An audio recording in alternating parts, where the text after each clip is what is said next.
Azərbaycan hüququ qədim adətlərdən başlayaraq müasir dövlət suverenliyinə qədər ardıcıl və məntiqi inkişaf yolu keçib.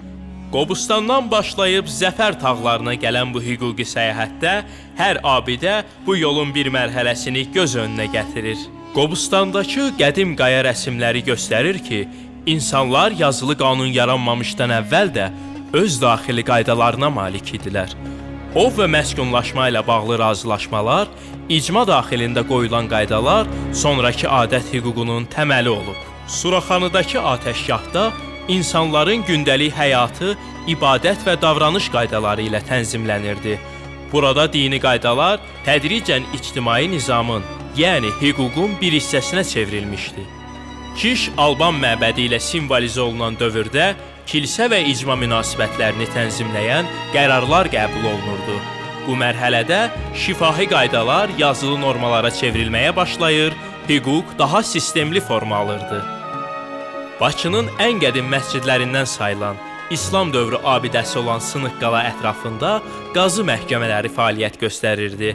Burada mübahisələr şəriət hüququ ilə həll olunurdu. Şirvanşahlar Sarayının divanxanası orta əsr dövlət idarəçiliyinin mərkəzlərindən idi. Burada qəbul olunan qərarlar tədricən qanunnamələrə çevrilirdi.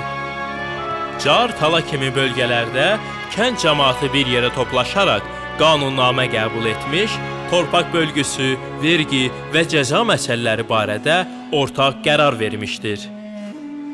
Şəki Xan Sarayı dövrün inzibati və məhkəmə qərarlarının verildiyi məkanlardan idi.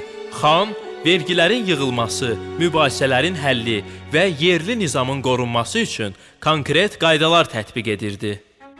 Bakı Şəhər Dumasının binası Çar dövründə şəhərin idarə olunduğu əsas mərkəz idi.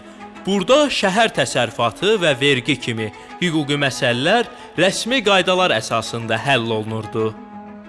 Gəncə Cümhuriyyət evi 1918-ci ildə Azərbaycan Xalq Cümhuriyyəti Milli Şurasının toplandığı məkan olmuşdur. Müsəlman Şərqinin ilk parlament respublikası burada 230-dan çox qanun qəbul etmişdir. Bakının mərkəzində ucalan hökumət evi Sovet dövründə yüksək dövlət idarəçiliyi və normativ aktların mərkəzi idi. Hüquq bu mərhələdə daha çox mərkəzləşmiş, planlı sistemin alətinə çevrilmişdi. Müstəqillik dövründə Ali Məhkəmə ölkədə vahid məhkəmə təcrübəsinin formalaşdığı, qanunların tətbiq olunduğu ali instansiyadır. Burada tətbiq edilən qərarlar hüquqi sabitlik və ədalət mühitinin möhkəmlənməsində əsas rol oynamışdır. Heydər Əliyev mərkəzi müasir Azərbaycan hüquq sisteminin inkişafını simvolizə edir. Ümummilli lider Heydər Əliyevin dövlətçilik fəlsəfəsi və hüquq islahatları müasir demokratik hüquq sisteminin təməlini qoyub. Mərkəz bu irsi təbliğ edir.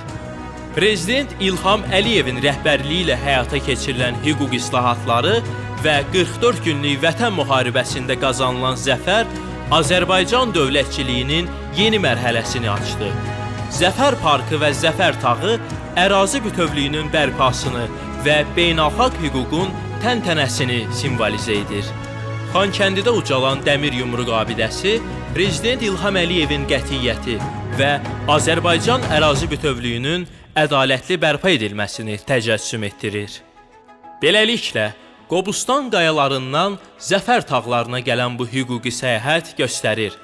Azərbaycan hüququ minilliklər boyu inkişaf edərək güclü liderlik və ədalət prinsipi ilə müasir dövlət sisteminə çevrilib. Haqq ədalət bizim tərəfimizdədir. Beynəlxalq hüquq bizim tərəfimizdədir.